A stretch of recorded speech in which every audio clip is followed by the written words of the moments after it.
I was like, oh, I'm an academic. This is what I do. And it was great on one end because I think I was doing it to subconsciously get approval. But then later on, I realized I was holding so much emotional pressure and didn't have the skills to handle that. This is Eagle Freedom Presents.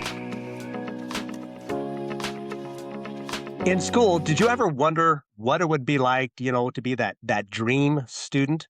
Well, Dr. Carla Caturia lived that life. But at 14, she realized she had very few emotional tools to manage the anxiety of constantly trying to hold it all together.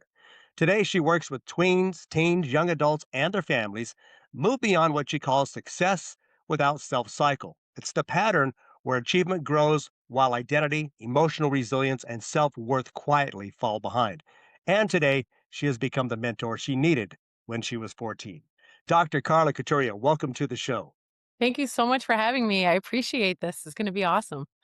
Well, I have been looking forward to this interview. For those out there who don't understand, maybe you can explain to them that what it is or what it meant to you to be a dream student. What was that life like? Yeah, I mean, it was kind of like a life I didn't know anything. I didn't know anything else. I was like, oh, I'm an academic. This is what I do, and it was great on one end because I think I was doing it to subconsciously get approval, please my parents. So it was a really nice life. I played sports, I was a dancer, all these things. But then later on, I realized I was holding so much emotional pressure and didn't have the skills to handle that. And that's when I shifted, as an adult into what I'm doing now because I feel like it's so important for many high achievers who look good on the outside to handle what's happening underneath it all on the inside. Yeah. Did that mean like being the high achiever, always being the best? Is that all the stuff that you were striving for, being that perfect student? I did all the right things. I listened to my parents. Yes, I got the grades, I studied all this. Um I might not have been on the winning team all the time, but I was, very committed to athletics. So yeah, on the outside, that's what it was. It was, and I see this with a lot of teens as well. They look very successful on the outside. If they had a resume, which many of them do, it looks amazing. You would hire them like at 17. Yet we didn't talk about feelings or emotions in my family. It wasn't avoided. It just wasn't a skill that my parents necessarily were taught, and so I wasn't taught it. Um, yeah, so I see that a lot with kids. Absolutely. So you described this at 14s when you kind of started seeing this.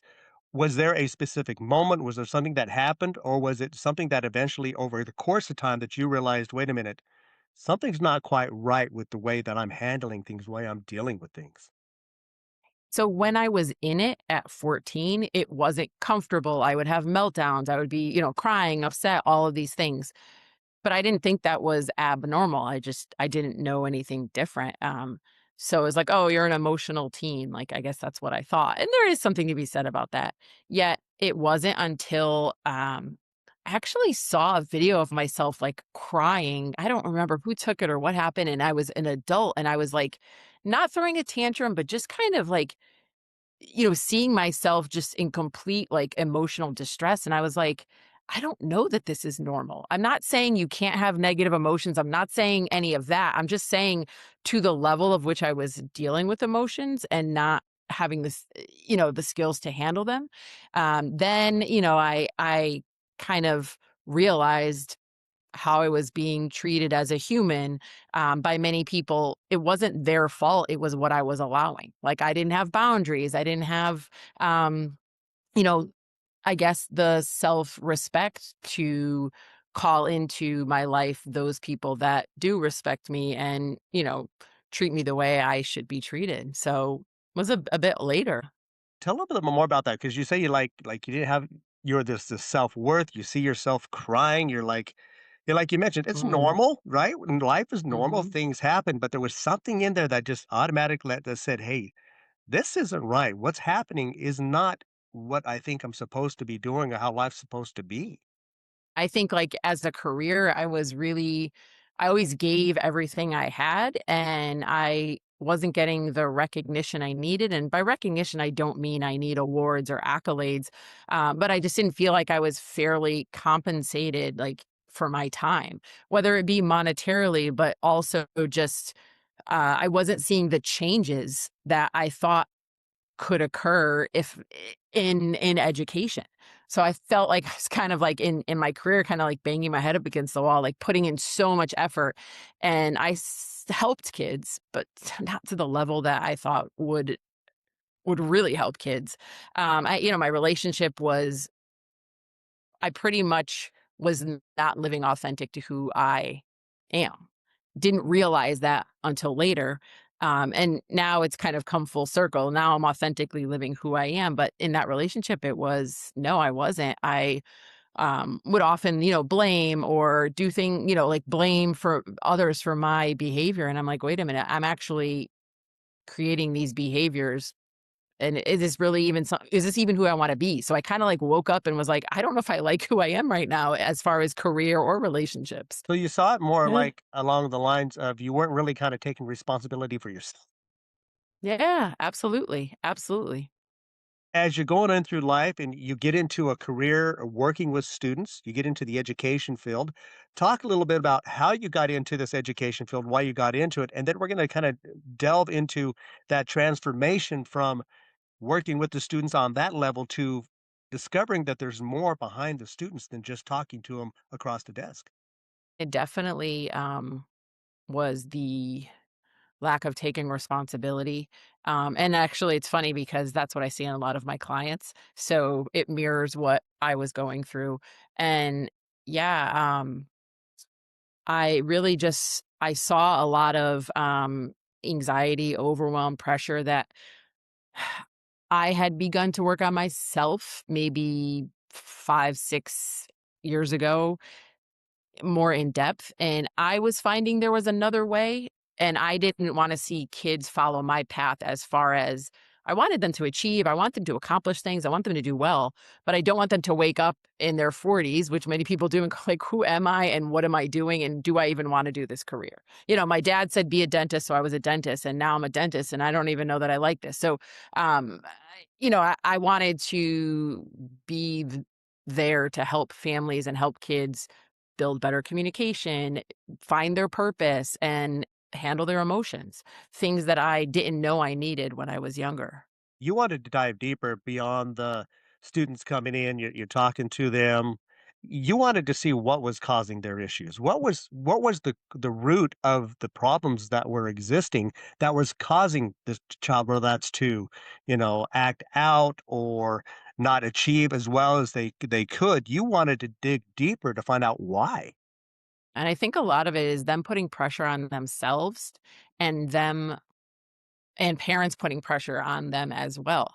I think that the pressure isn't necessary. I think it's like a societal thing that we must be stressed because there's a test, or you must have such and such a GPA because you have to go to this college.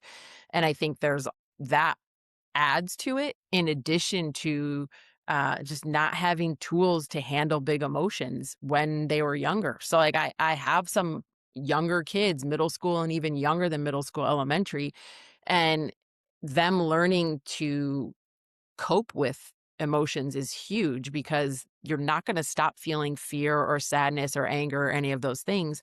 But are you going to hold on to it and let it change you, or are you going to see that that emotion is occurring and let it pass through?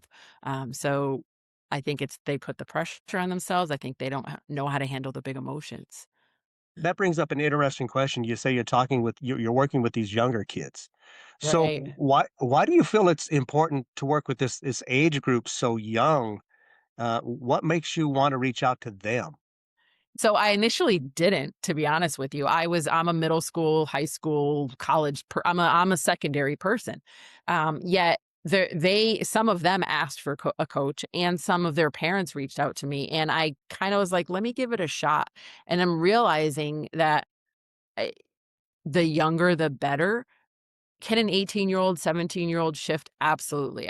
It work with them all the time. It was also noticing that the earlier you rewire your brain or create good habits and routines, the better you are long term. So you have less to unwind, let's say.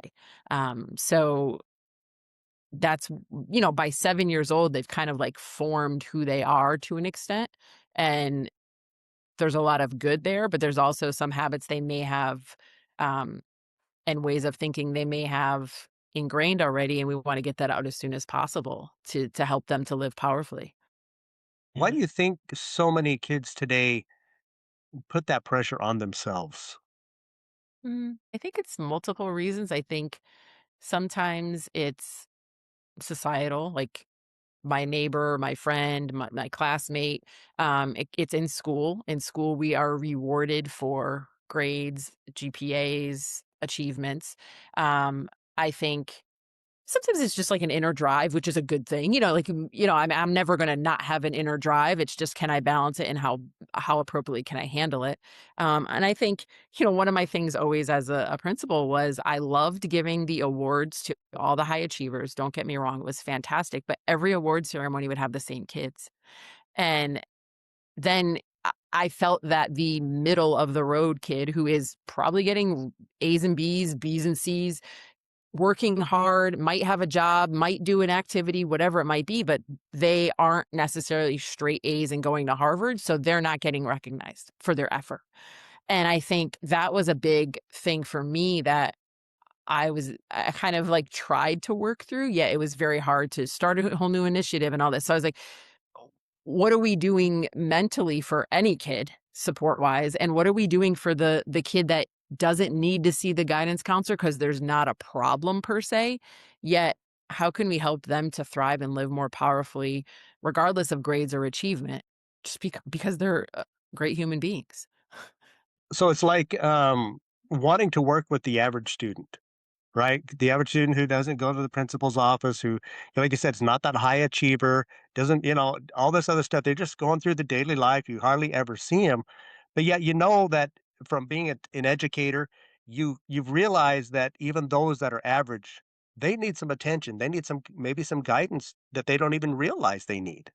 If you're an average student, it doesn't mean that you're not a high achiever. It means that maybe school is not your priority, or school is secondary, or it doesn't work for you, that learning style, or you want to be. I have plenty of kids that became mechanics and make way more money than a lot of my kids that went to big colleges. So I think there's a lot of different, like, everyone just doesn't fit in the box. And I think a lot of high achievers are trying to be this thing, whatever it might be. I get this GPA, I have this resume, I run this club, I go to this school. Like I've followed all the steps exactly, which is fantastic. And then I leave college with huge debt. And am I unhappy at 35? So I'm not saying everyone goes that route. But what I'm saying is there another way to, and if that's going to be your route, I want you to do it because you really want to do it and you're conscious of it, not because you're in this unconscious cycle of this is just what I do. Yeah.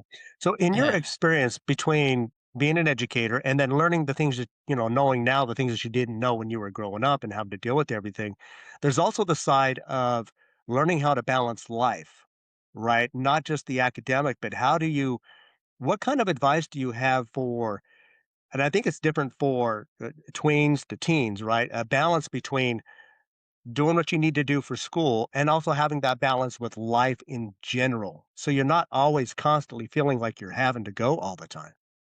I hope this is answering your question, but I think a lot of the like busyness created in families, the driving to soccer, we travel on the weekends, the every kid's over here, over there, parents, all these things.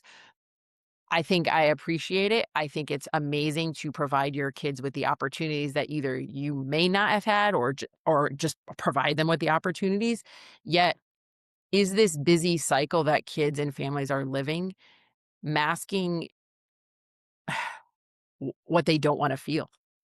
So uh, I'm not saying because you are involved in dance or gymnastics that you automatically, aren't, but a lot of kids that I speak with over and over again, it's very easy for them to talk about their schedule, their academics, their sport, whatever they're doing. We could talk, they could just be online for hours. I love you, it's great. And it gets tough when I ask the tough questions about what's getting in the way for them. So when they're working with me, it's a practice and it's a like I have to really build the trust with them that they know that it's okay to start feeling this because like a lot of my kids they're not afraid to lose, they're afraid to win. And what if I win and I can't hold number one spot, or I can't, there's that too. And it's like they just keep going, pushing, working, another AP class, another this, because they're not allowing themselves to feel, they're not allowing themselves to celebrate themselves, they're not allowing themselves to be a kid. And that's obviously some of the stuff that you experienced, going through life. And Mhm. and that you said something that was really interesting in that answer, and that was, I think it was very key, is to build the trust. Mm. I think that is so important today for, Mhm. tweens and teens to be able to come to somebody as yourself and know that they can open up and that you can be trusted in a conversation. Yeah, true. I mean, it's funny because, I met with parents the other day, and dad was really on board. Mom was on board, yet she was just like, "We've done this before. He's seen other counselors," just kind of like, "I'm sure you're amazing, but I don't think it's gonna work," kinda thing. So I met with the child, and I just asked him a couple questions about his previous counseling experiences, and not he was just like, "It made me feel insecure. I didn't feel like they listened to me, this, that, and the other thing." The reason I bring that up is because when we were done talking, I was asking him, "Okay, well, what did you really like about this? What surprised you?" And he was just like, "You listened to me. I felt comfortable." So what I'm providing is just a safe space for kids. Once I provide that safe space and, like, then I can push them, so, like, I'm not the kind of coach that's gonna message them all the time and chase them and "Did you do this? Did you do that?" No, like, they're gonna come to me because they're working on it and they want, so I take kids that are, like, self-starters, yet in order to get them to that point, sometimes we have to get them there. It's being comfortable enough and to be vulnerable, and it's very difficult to like unearth your insecurities. It's a lot easier to just go out there and like throw your tennis racket or something when you're upset, right? And and it's interesting because some kids regress and then they grow and then they regress and they grow. Most people do, and they get frustrated when they regress a bit. I said, "Well, who do you want to be? Do you want to be this new you that you're building?" Your brain is gonna go back to what's comfortable and throw that tennis racket, but now you don't have to do that, and how are we gonna work on this? What are maybe some of the common disconnects you see, um, between the students and say their parents? What are some common things that you're seeing in your talks? I see, like, kids wanna be heard, and I see that parents often wanna fix what's wrong, and it's a common cycle of they come to their parent with a problem or a concern, and the parent automatically wants to fix it because they see struggle or sadness or, just anything they wanna fix for them. And that becomes a conflict because then parents step in, kids feel like I have no control, they have no autonomy, and then there's an argument. So I think with parents, it's when you feel like need to step in, step out. And it's hard to do, and it doesn't mean that in every situation that's the case, but kinda have to go through your head and say, like, "Is this something they can handle? Or like, what's the reason why I feel like I need to rescue them right now?" And if they're in danger, obviously, that's fair. But 9 times out of 10, they're not in danger and they can handle it themselves. So I think that kind of, like, destroys kids' confidence when parents are just trying to help, but that control piece. And I think oftentimes everyone has had a long day, period. And if parents aren't regulating themselves, how can there be a calm, appropriate conversation? So I think a lot of it comes down to parents taking care of themselves, which they're not used to because they're taking care of everyone else. And so that causes conflict just because everyone's upset and they're just like at each other. Um, and I think also parents see the potential in their kids, and oftentimes the kids might not see it. They might say, "I have a lot of potential," but do you really believe that you have a lot of potential? And so it might be like, "You're lazy," or "Why aren't you doing this?" or whatever the things are, and parents kind of need to address their kids as their kid's next identity. And that can be hard sometimes because you're looking at that kid sit on the couch not doing anything, or you're looking, and or you're seeing your kid do too much and they're stressed out and they're up all night studying. And you want to fix it, but you kind of have to really just continue to speak to them and guide them, not through pressure, not to try to motivate them, but through that next identity. And that can be tricky, but it can be done. Yeah, that leads to an interesting question that comes down to, obviously, we've all been teens and, we want to have our independence. We want to feel like we're in control of our own lives.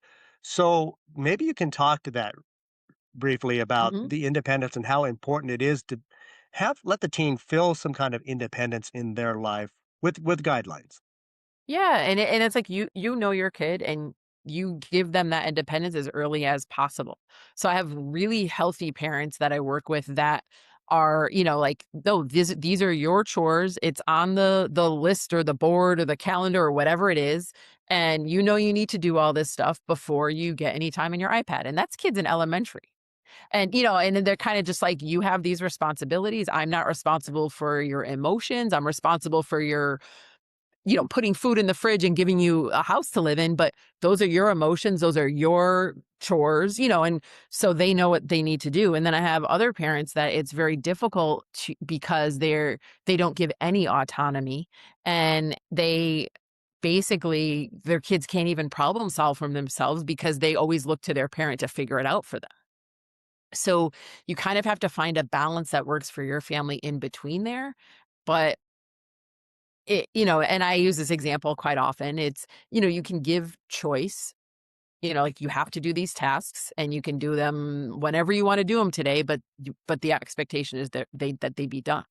So I'm not gonna it kind of takes out the like nagging and the this, that's the expectation. And if you don't do it, this is just the natural consequence of what's going to occur if you don't do the things that you're supposed to do.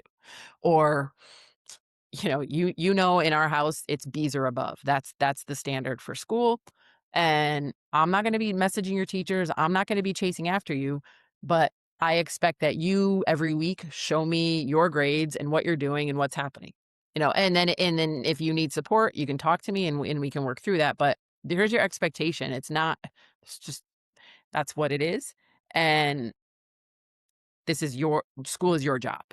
Um and then if they can do all the things and they're living, then they get that autonomy of like, do I give my 16-year-old the keys to the car? Well, I don't know. Are they doing all the things they need to do to prove to you that they are responsible and trustworthy and all these things?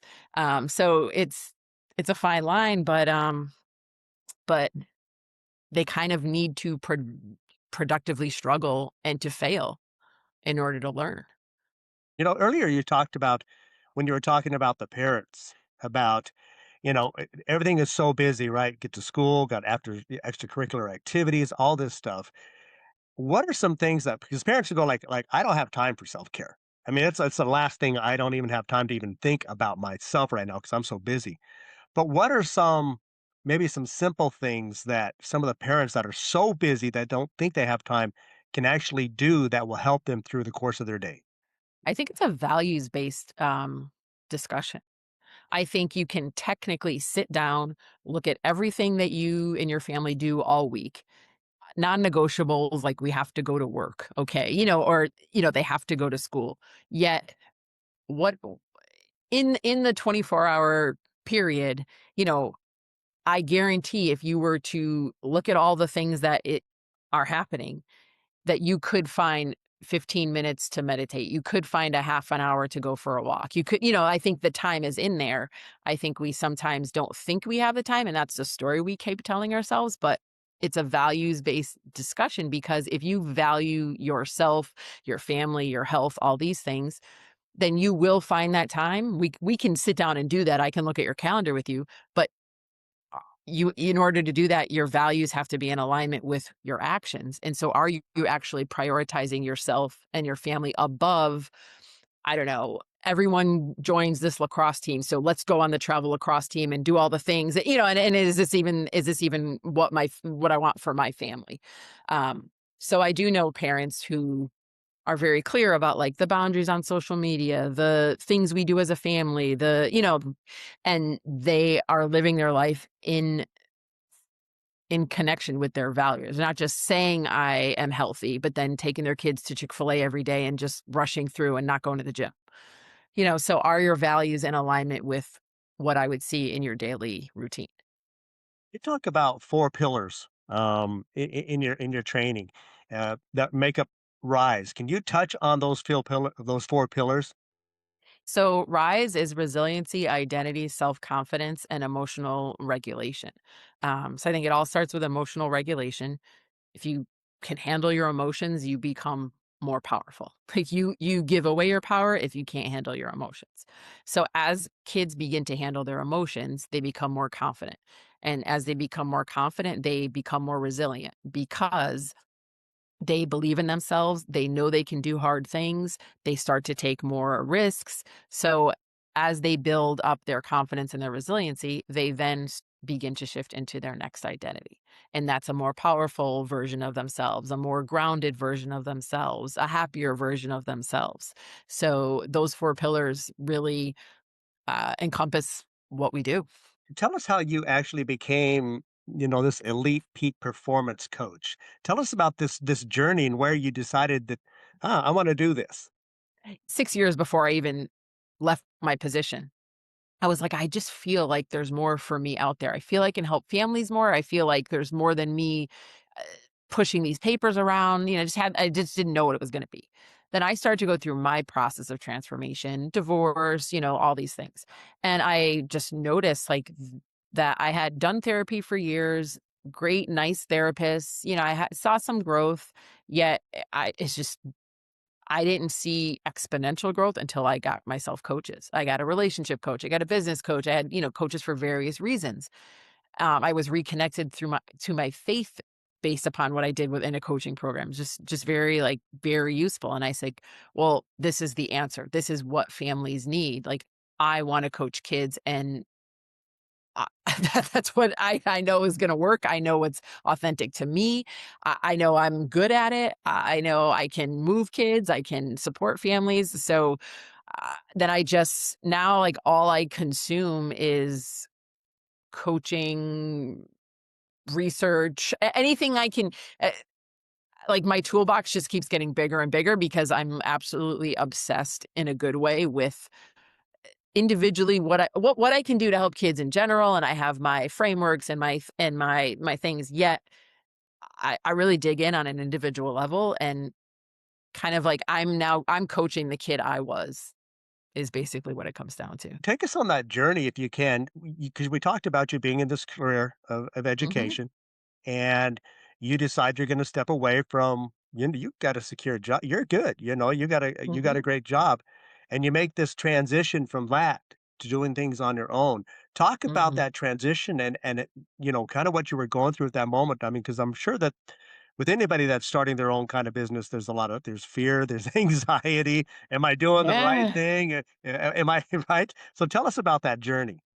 I think what happens is, like, when you do make that shift finally, it's like things have to be like there has to be, like, a lot of pain or a lot of pleasure, and I think I was in essence stepping towards something pleasurable, which would be, seeing kids online, working with families in a deeper level, living a lifestyle I wanted to live that was more healthy for me. And I was moving away from pain of like being frustrated with my career, driving hours to do things that I didn't feel like were even effectively helping people. So I think I got to a point in my career that I may have been, um, like attached to the identity of assistant principal because I did all of this stuff. I did so much work to get there and had so much education experience. And I was like, this is silly to just quit this. Like, who does that?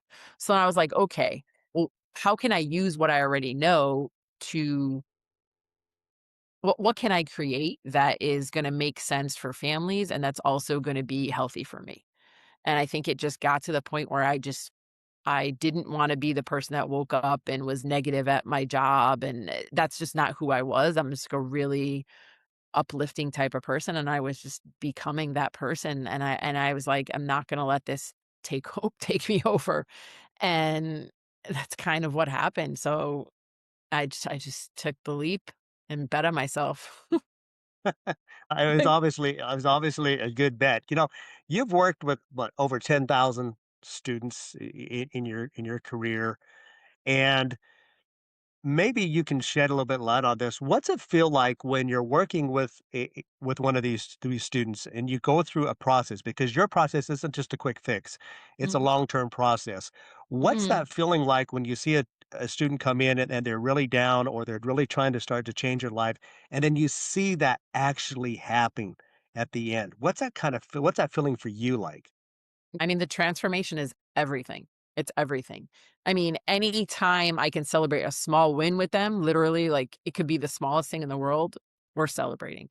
I mean, that's basically I mean, if I have a day where I have little to no coaching clients, uh, it's it's almost not as good a day for me because it's just like being on those calls with those kids is everything, and seeing them transform, and then seeing them transform, and then decide they want to transform something else about themselves, because that's how it kind of works. It's like once you transform, let's say, your habits or routines, then you want to work on your confidence, then your resiliency, then your relationships, whatever it might be. I feel like to see that and to see them really working on things that I didn't necessarily work on till I was in my 30s and 40s, and them doing it at in their teens. Um, so proud of them. I'm so proud of them. I have to admit, I love my clients. Like, I love them. And I can't wait to meet them in person. I've met most of them in person, even if they lived in other countries and things. It's everything. It's amazing to see that transformation. One of the key components of, working with yourself and doing your own business and stuff is self-care, right? For Mhm. yourself. And because you deal a lot with emotions, with students, with the parents and all this stuff. What do you do to step away from that? How do you keep a balance in your life to make sure that works out for you? Oh, I revolve my business around my life, literally. So I have very clear boundaries of when I'm meeting with people and how many clients I'm taking. And I don't take a lot of clients because I do so much um, in between our sessions to support them. So I take care of myself. I do all my activities. I take my slow mornings. I do my meditation. I do all the things that I practice what I preach. And I take those clients that are truly aligned, and I definitely give them everything I possibly can as an individualized service for them. So I think the reason why this is successful for my life and for my clients is because I do take care of myself first. And if I didn't do that, you would be getting you're not going to go to a coach who's got a bunch of anxiety, is all stressed out. Like, that's not how can I support them well? So I 100% put myself first so that I can be the best I can for them. I think you touched on something that's really important, is that you practice what you preach. And I Mhm. think that's important for people to understand that you're doing the things that you're telling people to do. I think Mhm. that's really important. Maybe we can talk to, maybe there's a student out there, a teen right now maybe they're that top performer right now. They're that achiever and they're Mhm. feeling this immediate pressure and all this. What is the first step they can take to kind of relieve themselves of the pressure and the stress that they're going through right now? I think it's one, knowing they're not alone, like it's okay. Two, being willing to say, like, I need help.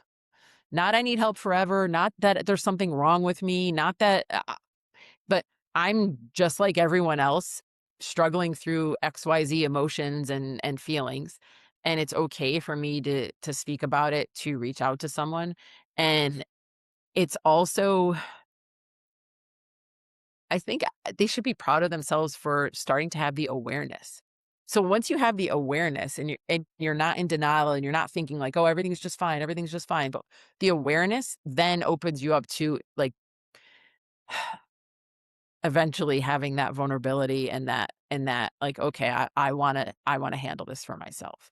So I think it's just the first steps are just like awareness, reaching out, and it starts there.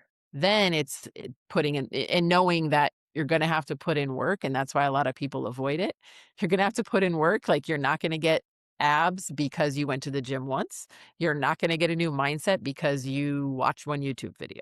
So it takes work. And is that kind of the same thing for maybe somebody who's completely on the opposite side, who's not that high achiever?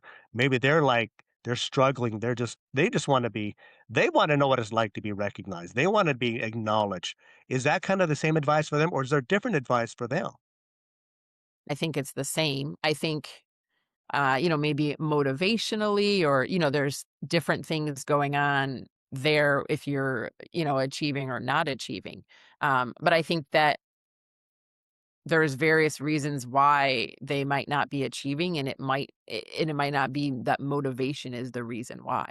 Because we always just like to say like you're unmotivated and that's just there's just more to it than that. So I think